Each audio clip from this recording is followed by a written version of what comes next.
बिस्मिल्लाहिर्रहमानिर्रहीम। My dear students, अस्सलाम वालेकुम जी। उम्मीद है आप ठीक होंगे। अच्छा जी, शुरू कर लेते हैं अभी। सॉरी। आज हमने बात करनी है पर्सनालिटी साइकोलॉजी के एक बहुत ही अहम टॉपिक पे, that is cognitive development theory, जो कि जीन पियाजे ने दी थी। जीन पियाजे is well renowned name in developmental psychology. जब कभी भी इंटेलिजेंस की बात होगी, जब कभी भी कॉग्निशन की बात होगी, तो जीन पियाजे के जिक्र के बगैर वो बिल्कुल अधूरी होगी। थोड़ी सी इसकी बायोग्राफी को देख लेते हैं, उनके मेन कॉन्सेप्ट्स वगैरह को देखते हैं। पियाजे पियाजे's theory of cognitive development considered complete theory about development and nature of human intelligence। ठीक है जी, पियाजे की जो थ्योरी थी बेसिकली, जिसको हम कॉग्निटिव डेवलपमेंट थ्योरी भी कहते हैं, ये ह्यूमन इंटेलिजेंस की नेचर और डेवलपमेंट का जो है वो इस एक कंप्लीट थ्योरी है। अच्छा, डेवलपमेंट से हमेशा जब भी आपको आपको लफ्ज डेवलपमेंट आपके सामने आए, तो आपको पता होना चाहिए कि डेवलपमेंट से मुराद होती है growth with the passage of time.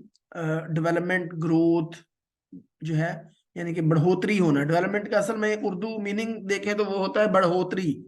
ठीक है, with the passage of time, जैसे जैसे इंसान बढ़ता है, ठीक है, डेवलपमेंट जो है वो होती जाती है, बढ़ोतरी होती जाती है।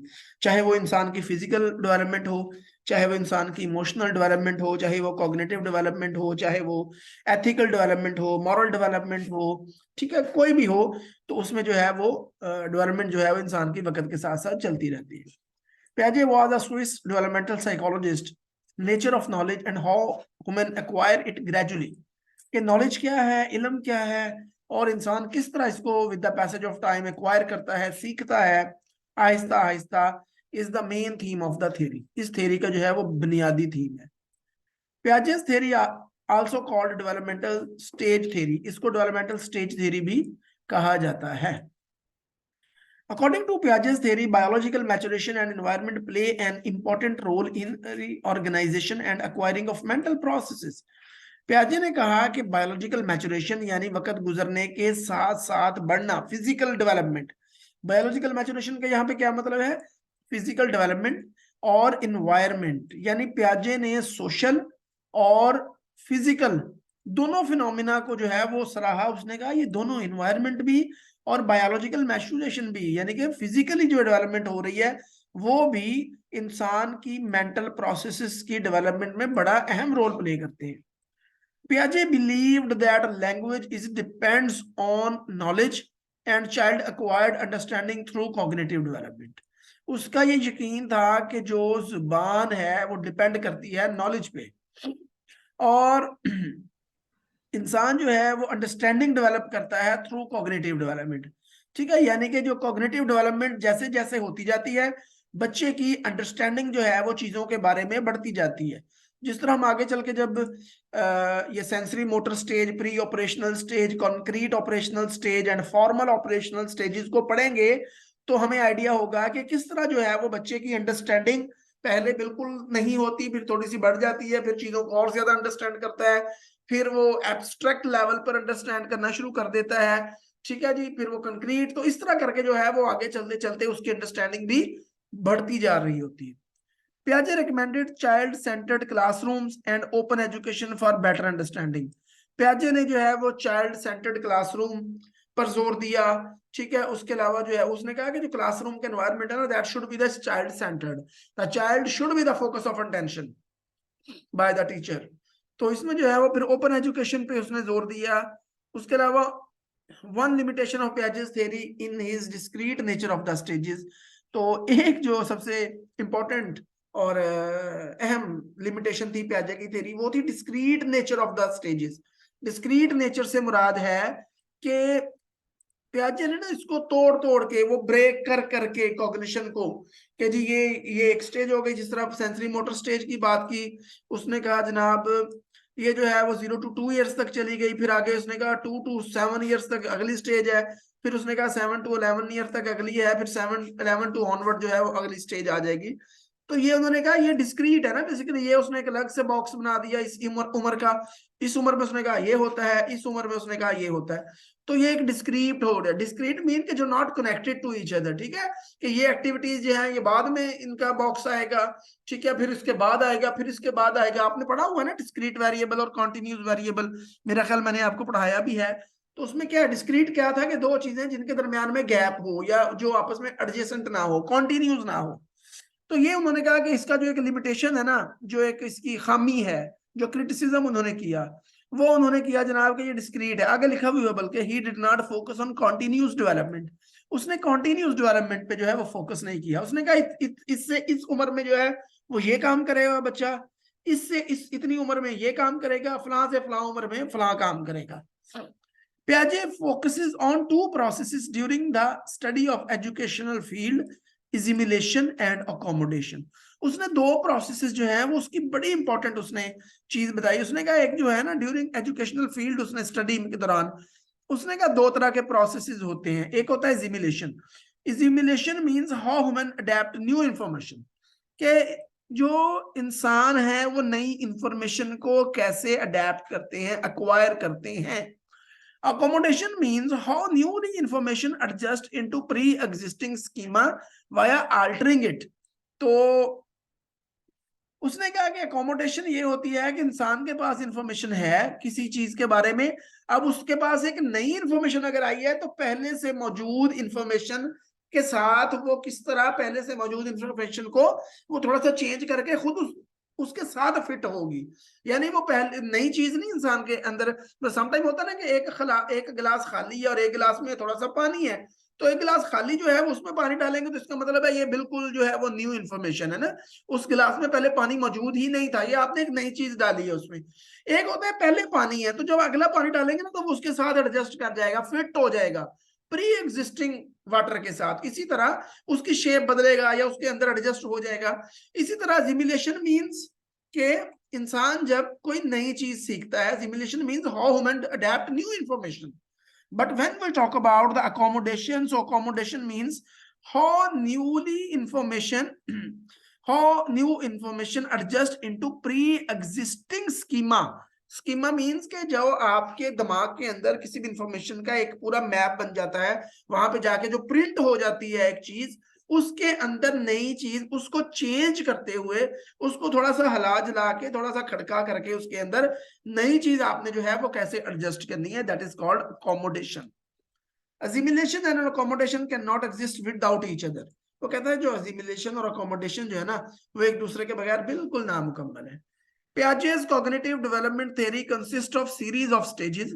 पहली सेंसरी मोटर, दूसरी प्री ऑपरेशनल, तीसरी कंक्रीट ऑपरेशनल और चौथी फॉर्मल ऑपरेशनल स्टेज। ये चार स्टेजेस जो हैं, ये पियाजे ने कहा कि डेवलपमेंट जो होती है वो इंसान की इन चार स्टेजेस के थ्रू जो है वो होती है। इन चार स्टेजेस के बाहर बंदा नहीं निकलता। पहले सबसे पहले अब आप बात कर लेते हैं वन बाय वन जो है वो सारी डेवलपमेंटल स्टेजेस की। सबसे पहले उसने कहा कि 0 से लेके पैदाइश से लेके 2 साल तक जो होती है that is sensory motor stage. अब उसमें दो तीन चीजें उसने बताई। उसने कहा एक उसमें होती है ऑब्जेक्ट परमानेंस, ठीक है, दूसरा कॉन्सेप्ट उसमें होता है स्ट्रेंजर एंजाइटी, तीसरा उसमें अगला जो है वो, अच्छा ऑब्जेक्ट परमानेंस क्या होगा, things exist in actual when out of site, ठीक है, ये इसको हम कहते हैं ऑब्जेक्ट परमानेंस। ये बच्चे के अंदर मौजूद नहीं होती इस स्टेज में, या आहिस्ता आहिस्ता जो है एट द एंड जो है वो इसमें आ जाती है। जब बच्चा शुरू में पैदा होता है ना तो उसके अंदर ये चीज मौजूद नहीं होती ऑब्जेक्ट परमानेंस, लेकिन 2 साल की उम्र तक पहुंचते पहुंचते ये फिर उसमें डेवलप हो जाती है। मसलन आप बच्चे को कोई चीज दिखाएं, जब बच्चा बिल्कुल 4 5 6 माह का होता है ना, आप बच्चे को चीज दिखाएं और उस चीज को जो है वो पीछे वो देखेगा कि हाँ आपके हाथ में खिलौना पकड़ा हुआ है। फिर जब उस चीज को आप तकिए के पीछे कर देंगे ना अचानक से छुपा के, तो उसके लिए वो खत्म हो गई, ठीक है, वो परमानेंट नहीं थी, उसकी कोई एग्जिस्टेंस नहीं है, ठीक है। लेकिन अब क्या, things exist in actual when out of site. तो ये 2 साल की उम्र तक बच्चा पहुंचता है तो उसके अंदर ये ऑब्जेक्ट परमानेंस जो है वो डेवलप हो जाती है, ठीक है, 2 साल की उम्र तक पहुंचते पहुंचते, शुरू में नहीं होती। अच्छा, उसके बाद जो है, लेकिन 2 साल की उम्र के बाद अगर आप बच्चे को खिलौना दिखाएंगे तो उसके बाद छुपा देंगे तकिए के नीचे, तो वो जाकर वहां से निकाल लेगा। उसको पता हो गया है कि बेशक वो मेरी आंखों के सामने नहीं है, लेकिन इट एग्जिस्ट। ठीक है, तो वो एग्जिस्ट करता है, बेशक वो आउट ऑफ द साइट चला गया है। तो दिस इज ऑब्जेक्ट परमानेंस। आगे जाता है stranger anxiety. Child feel anxiety from the strangers. अब यहाँ पे क्या है जी, स्ट्रेंजर से जो है वो चाइल्ड एंजाइटी फील करता है। Coordination of sensation and action, उसकी सेंसेशन और एक्शन में जो है वो कोऑर्डिनेशन क्रिएट हो जाती, यानी चीज को परसीव करना और उसके बाद जो है वो उसका एक्शन करना। ठीक है, यानी कि जिस तरह आपको पता ही है कि जिस तरह हमने ये बीएनएस में पढ़ा है, बिहेवियरल न्यूरो साइंस में, कि सबसे पहले क्या होता है, सेंसरी इंफॉर्मेशन होती है, उसके बाद मोटर न्यूरॉन काम करते हैं। तो पहले चीज को सेंसेट करना, कोई सेंसेशन किसी चीज के थ्रू सेंसेस को इंफॉर्मेशन लेना, और उस सेंसेशन के बाद उस पर एक्शन करना, अपना बिहेवियर शो करना। जैसे कि अगर आप चाइल्ड को, बच्चे को डांटेंगे, तो वो सेंसेट उसने किया ना, उसने कहा कि आपने डांटा है, तो वो क्या करेगा, उस पर रोना शुरू कर देगा। ठीक है, शुरू में बच्चा जो है वो ऐसा नहीं करता, उसकी सेंसेशन और एक्शन में आप जितना मर्जी डांटते रहे, उसको पता ही नहीं भी आपने डांटना है कि नहीं डांटना है या क्या कर रहे हैं, और वो रोता भी नहीं है, ये आप तजर्बा करके देख लीजिएगा। लेकिन थोड़ा सा जब वो अपना ग्रोन अप होता है, जब 2 साल की उम्र की तरफ बढ़ता है, तो फिर आप बच्चे को डांटेंगे ना, तो सेंसरी एक्सपीरियंस है उसका, तो उसके जवाब में वो क्या करेगा, वो रोएगा, वो एक्शन शो करेगा। Children know the world via simple actions. बच्चे जो हैं वो छोटे छोटे एक्शंस, बिहेवियर्स, यहाँ पे जो एक्शंस की मैं बात कर रहा हूँ ना, तो ये बिहेवियर्स, इससे आप मुराद ले सकते हैं। यानी एक्शन का मतलब होता है काम करना, छोटे छोटे कामों से, या कोई चीज देखना, उससे जो है वो दुनिया को एक्सप्लोर करने की, जानने की कोशिश करते हैं। मसलन ग्रैस्पिंग, चीजों को पकड़ते हैं, चीज को पकड़, खिलौना दिया, उसको पकड़ा, उल्टा पुल्टा, उसको खोला तोड़ा, खोल दिया, उसको देखा अंदर क्या है। सकिंग, चीजों को सक करके, कोई भी चीज होगी वो मुंह में डाल देंगे। आपने देखा होगा, छोटा बच्चा होता है ना, उसके सामने वो समटाइम क्या करता है, जब वो रेंग रहे होते, बच्चे क्रॉल कर रहे होते, क्रॉल करते करते अगर कहीं जूते पड़े हुए हैं ना, तो जूतों के पास जाते हैं, उसको उठा के भी मुंह में डाल देते हैं, सक करना शुरू कर देते हैं। तो यहाँ पर जो है वो बच्चा सक करना शुरू कर देता है। सकिंग के थ्रू जो है वो इंफॉर्मेशन हासिल करता है दुनिया के बारे में, उसको जानने की कोशिश करता है दुनिया को। लिसनिंग, सुन के, ऑब्जर्विंग और ऑब्जर्व करके, यानी सेंसेस काम करना शुरू हो गई ना उसकी। ग्रास्पिंग, चीजों को छूकर, सकिंग, चीजों को मुंह में डालकर, लिसनिंग, सुनने के, यानी ये सारे हिस्से इंसान की, सुनना, बोलना, चखना वगैरह वगैरह, देखना। तो अपने जो है वो सेंसरी सिस्टम के थ्रू जो है वो इंफॉर्मेशन दुनिया के बारे में हासिल करने की कोशिश करता है। आगे आ जाती है ईगो सेंट्रिसिटी, अगली स्टेज आ गई, प्री ऑपरेशनल स्टेज, 2 से 7 साल तक। इसमें क्या होता है, ego centricity. Children see the world by their own point of view, दुनिया की हर चीज को वो अपने नुक्ता नजर से ही देखेंगे। For example, children learn that he has one brother and one sister, but he do not know that he is also their brother. आप, बच्चा जो होता है ना वो 2 से 7 साल का, उसको ये पता होता है कि वो मेरा भाई है, वो मेरी बहन है। उसको क्योंकि अपना पॉइंट ऑफ व्यू ना, इगो सेंट्रिसिटी है कि मेरा मेरा, कोई चीजें दे, ये मुझे दे दो, ये मेरी चीज है, वो मेरी चीज है, मम्मा मेरी चीज ले गया, बाबा वो मेरी चीज उठा के ले गया, मैंने अपनी चीज नहीं देनी, संभाल के रख, यानी कि मेरा। वो जो हम कहते होते हैं ना कि मैं होती है उनमें, कहते हैं ना यार यदि मैं नहीं मार दी, तो वो बचपन में वैसे ही मैं होती है। ठीक है, तो this is called ego centricity. Central ego जो होती है बेसिकली, उस सेंट्रल जो उसका एक थीम होता है, वो बच्चा खुद होता है, उसके लिए मैं ही मैं हूं, वो अपनी नजर से दुनिया में देखता है कि ये मेरा ही है सब कुछ, मैं ही हूं बस, और किसी की कोई इंपॉर्टेंस नहीं है।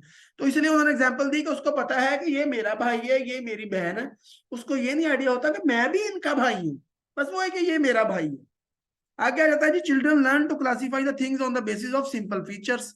ठीक है, अब इसमें क्या होता है कि बच्चे जो हैं वो छोटी छोटी सिंपल फीचर्स के थ्रू जो है वो क्लासीफाई करना, चीजों को सीख जाते हैं। मसलन गेंद भी जो है वो गोल है, माल्टा भी गोल है, सेब भी गोल है, तो वो गोल गोल चीजें जो है उनको कहे यार इस तरह, तो वो क्लासीफाई कर देंगे छोटी छोटी चीजों को। अभी उनको डिटेल में समझ नहीं होगी, लेकिन वो छोटी छोटी कैरेक्टरिस्टिक्स की बुनियाद पे जो है वो चीजों को क्लासीफाई कर देंगे। तो इट्स ऑल अबाउट। अच्छा, उसके बाद आ गया animism. Everything is alive, for example river, tree, human, toy, cot, table and book. अच्छा, इसमें ना इस तरह की उम्र के बच्चों में बड़ी इंटरेस्टिंग बात है कि हर चीज को वो जिंदा ही समझते हैं, एनिमिज्म। बस आपने देखा होगा ना कि वो इस उम्र के बच्चे जो हैं वो 2 से 7 साल के, वो गुड़िया आगे रखी हुई होती है और उनसे बातें कर रहे होते हैं। अच्छा, हमने ना एक बड़ी इंपॉर्टेंट, हमने एक दिन डिस्कशन की कि ये जो है, ये जो बच्चे बातें करते हैं खुद ही टीचर बने हुए होते हैं, आगे खिलौने, कुत्ता, बांदर, बिल्ली सारे रखे हुए होते हैं, उनको पढ़ा रहे होते हैं। स्कूल जाना शुरू कर देते हैं ना, तो वो जा क्या करते हैं फिर, अपनी किताबें भी रख लेते हैं, अपनी गुड़िया भी, टेबल भी, मेज भी, उनसे बातें करना शुरू कर देते हैं। उनकी नजर में हर चीज जो है वो सुनती है। जिस तरह for example everything is a life, river दरिया भी सुनता है, दरख्त भी सुनता है, टॉय भी सुनता है, कार भी सुनती है, टेबल, किताब वगैरह, हर चीज जो है वो जिंदा है। ठीक है, दिस इज कॉल्ड एनिमिज्म। 2 से 7 साल की उम्र के बच्चों में एनिमिज्म का कॉन्सेप्ट बड़ा प्रोमिनेंट होता है। आगे आ जाते हैं जी, कंक्रीट ऑपरेशनल स्टेज 7 से 11 साल तक। Conservation, quantity remain same despite the shape और size of a container changed. Famous example of two shaped pots A and B. If water transfer from A to B pot, then quantity of water will remain same despite the changes shape. ठीक है जी। तो उसमें क्या होता है, अब 7 से 11 साल की उम्र के बच्चों में कंजर्वेशन का कॉन्सेप्ट जो है वो ट्रिगर हो चुका होता है। यानी कि उनको पता है कि आपने अगर 2 साइज के कंटेनर्स हैं आपके या बर्तन हैं, तो अगर आपने वो, आप मेरे पास, मैं आपको इधर दिखा भी देता हूँ।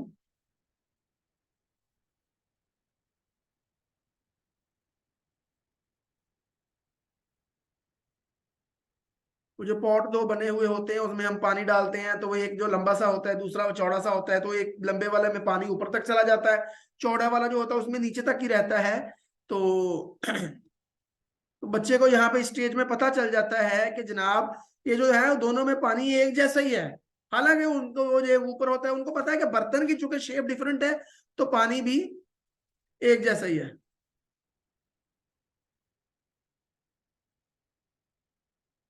बड़ी दफा हमने वो मिसाल देखी है, दिस वन, ये देखी। ठीक है, ये this concept is called conservation. कि यहाँ पे जो है वो पानी अब पहले इनमें था तो उसको लगा के पानी बराबर है, फिर यहाँ पे और इसमें डाला तो वो ज्यादा ऊंचा हो गया। ठीक है, तो प्याजे ने कहा, प्याजे 7 conservation task when you child can them. तो यहाँ पे जो है वो कंजर्वेशन का कॉन्सेप्ट जो है वो, अगर उससे पहले अगर आप इन स्टेजेस में जाके पूछेंगे तो कंजर्वेशन का कॉन्सेप्ट जो होगा वो नहीं होगा। लेकिन अगर यहाँ स्टेज पे आ गए ना, ठीक है, तो यहाँ पे कंजर्वेशन का कॉन्सेप्ट जो है वो बन जाएगा, उसको पता चल जाएगा। अच्छा जी, आगे जाते हैं। Thinking become more logical and organised. Thinking जो है वो बच्चे की मोर लॉजिकल हो जाएगी और ऑर्गेनाइज्ड हो जाएगी, चीजों को लॉजिक से समझना। फिर बच्चा ये क्यों है, अच्छा ये क्यों नहीं है, ये ऐसे है, ये क्यों है, तो बच्चा जो है वो इसको सोचना शुरू कर देता है। Child begin to create logical structure, think abstractly and in organised way and become able to explain their physical experiences. ठीक है जी। तो यहाँ पे जो है वो उसका जो एक एब्स्ट्रैक्ट थिंकिंग उसकी बन जाती है, चीजों को वो सोच सकता है, सोच के उनके तो बड़ा हो जाता है ना, एडोलेसेंस के पास चले जाता है वो। तो यहाँ पे जो है वो चीजों को सोच के जो है वो सोच शुरू कर देता है, लॉजिकल थिंकिंग हो जाती है उसकी। ठीक है, abstract reasoning, logical think abstractly का मतलब ये होता है कि चीजें उसके सामने ना भी हो ना, फिर भी उनको एक्सप्लेन कर पाता है। आगे आ जाता है जी, formal operational stage 11 to onward, begin to use deductive reasoning. यहाँ पर वो डिडक्टिव रीजनिंग को यूज कर लेता है। डिडक्टिव रीजनिंग बेसिकली क्या होता है, चीजों को एक्सपीरियंस करता है, उनसे फिर एक लॉजिक बनाता है और उनको आगे जो है वो इंप्लीमेंट कर देता है। अच्छा, फलां चीज ऐसी थी तो इसका मतलब है फलां चीज ऐसी ही होगी। ठीक है, अगर किताबें जो है वो इसकी एग्जांपल क्या मैं दूं आपको कि मतलब वो पहले एक थ्योरी बनाता है, थ्योरी वो चीजों को एक्सपीरियंस करता है, चीजों के बारे में देखता है कि ये क्या कर रही हैं, क्या लॉजिक है। जिस तरह हम डिडक्टिव रीजनिंग को अगर हम क्वालिटेटिव रिसर्च में पढ़ते हैं ना, तो उससे मुराद होती है कि पहले से थ्योरी मौजूद होती है, थ्योरी की मदद से हाइपोथेसिस बनता है, हाइपोथेसिस को हम डाटा कलेक्ट करके टेस्ट करते हैं और आगे जाके फिर थ्योरी को वेरीफाई कर देते हैं। तो ये बेसिकली लॉजिक डिडक्टिव रीजनिंग क्या होती है कि पहले से मौजूद चीजों से वो इंफॉर्मेशन लेके तो उस इंफॉर्मेशन को जो है वो आगे इंप्लीमेंट करता है कि ये जो है ये चीजें इस तरह हैं। आगे आता है start thinking about ethical, moral, political and philosophical issues. अब यहाँ पे जो है वो बच्चा इन चीजों के बारे में सोचना शुरू कर देता है, सियासत के बारे में शुरू कर देता है, फिलोसफी की बातें करता है। मसलन ये क्यों है, ये कैसे था, ये ऐसे क्यों है, ठीक है, तो अंडा जो है वो बेज़बी क्यों है, तो ये जो टेलीफोन है ये चिपटा क्यों है। एथिक की उसको पता चल जाता है कि यार ये चीज गलत है, ये चीज ठीक है। मोरालिटी का पता चल जाता है कि this is a good thing, this is a bad thing, this thing I can do, this thing I can not do, ठीक है। उसको अपने रिलीजन का पता चलता है कि इस्लाम में जो है वो ये चीज मना है, या हिंदुइज्म में ये चीज मना है, एंड सो ऑन। तो यहाँ पे उसको मोरालिटी का, एथिक्स का, ये सारा जो है वो पता चलना शुरू हो जाता है। आगे आ जाता है स्टार्ट एब्स्ट्रैक्ट थिंकिंग। अब 11 से ऑनवर्ड जो है वो एब्स्ट्रैक्ट थिंकिंग भी स्टार्ट कर देता है, यानी चीजों को वो सोचता है। वो वैसे कंक्रीट ऑपरेशन में भी सोचना शुरू कर देता है, यहाँ जो है वो ज्यादा उसकी जो है वो डेवलपमेंट उसकी हो चुकी होती है। तो मेरा ख्याल है ये खत्म हो गया। हाँ जी, तो ये थी हमारी प्याजे की थ्योरी। होपफुली अंडरस्टैंडेबल हो जाएगी आपको इंशाल्लाह ताला। अगर कोई कॉन्सेप्ट नहीं क्लियर हुआ तो आप मुझसे जो है वो पूछ सकते हैं, मैं इंशाल्लाह ट्राई करूंगा, कोशिश करूंगा कि आपको बता सकूं। अगर मुझे ना मेरे दिमाग में वो चीज़ आ रही हुई तो मैं इंशाल्लाह आपको सर्च आउट करके वो चीज़ें बता दूंगा। ठीक है जी, तो अपना बहुत सारा ख्याल रखिएगा। मैं आपको ये वीडियो जो है वो सेंड कर दूंगा, इसका लिंक जो है वो सुबह, ताकि